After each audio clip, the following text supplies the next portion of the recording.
வணக்கம். வடகிழக்கு பருவமழை இன்றுடன் நிறைவு பெற்றிருப்பதாக தற்பொழுது இந்திய வானிலை ஆய்வு மையமானது தெரிவித்திருக்கிறது.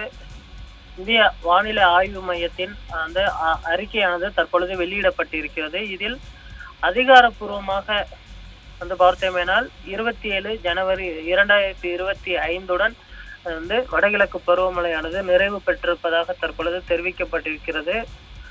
104 நாட்கள் பார்த்தோம்னால் வடகிழக்கு பருவமழை பெய்திருக்கிறது. இது அதிகபட்ச மழையை தான் பார்த்தோம்னால் இந்த வடகிழக்கு பருவமழை கொடுத்திருக்கிறது. கேரளா, மஹே, அதே போன்று கர்நாடகா, தமிழ்நாடு, புதுவை, காரைக்கால், ராயலசீமா உள்ளிட்ட ஏரியாக்களில் பார்த்தோம்னால், அதே போன்று வடக்கு ஆந்திரா பகுதிகள், தெற்கு ஆந்திராவின் கடலோர பகுதிகள், ஏனம் உள்ளிட்ட பகுதிகளில் அதிகாரப்பூர்வமாக இன்றுடன் வடகிழக்கு பருவமழை நிறைவு பெற்றதாக தற்பொழுது வானிலை ஆய்வு மையம் தெரிவித்திருக்கிறது.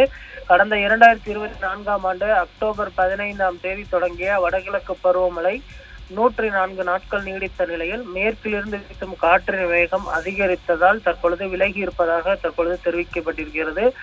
2005 வடகிழக்கு பருவமழை 97 நாட்கள் நீடித்தது. அதிகபட்சமாக இருந்த நிலையில் தற்பொழுது 104 நாட்கள் நீடித்ததே அதிகபட்ச ஒரு நாட்களாக தற்பொழுது வானிலை ஆய்வு மையம் சார்பில் தெரிவிக்கப்பட்டிருக்கிறது. வடகிழக்கு பருவமழையில் 58.9 சென்டிமீட்டர் மழை பெய்திருக்கிறது. இது இயல்பை விட 33% மழையானது தற்பொழுது அதிகமாக பெய்திருப்பதாகவும் தற்பொழுது தெரிவிக்கப்பட்டிருக்கிறது.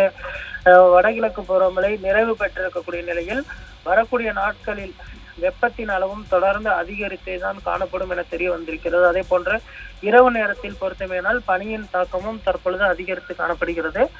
பகல் நேரத்தில் வெயிலின் தாக்கம் அதிகரித்து காணப்படுகிறது. அடுத்து வரக்கூடிய மார்ச் இறுதியில் பொறுத்தமேனால் இந்த கோடை காலம் துவங்கிவிடும். ஆனாலுமே கூட தற்போதைய சூழ்நிலையில் சென்னையில் இருக்கக்கூடிய ஏரிகளின் நீரின் அளவும் பார்த்தோம்னால் திருப்தி அளிக்கக்கூடிய வகையில் இருக்கிறது. அதனால் இந்த வருடம் கோடை காலத்தை சமாளிக்கக்கூடிய வகையில் இருக்கும் எனவும் எதிர்பார்க்கப்படுகிறது. சென்னை உள்ளிட்ட நகரங்களுக்கு தேவையான இந்த நீர் இருப்பு பூண்டி, புழல், செம்பரம்பாக்கம், அதே போன்ற உள்ளிட்ட அணைகளில் பார்த்தீங்கன்னா போதிய அளவில் நீர் இருப்பதனால் இந்த வருடம் நீர் பற்றாக்குறை ஏற்படாது என்றும் வானிலை ஆய்வு மையம் சார்பில் தற்பொழுது தெரிவிக்கப்பட்டிருப்பது குறிப்பிடத்தக்கது.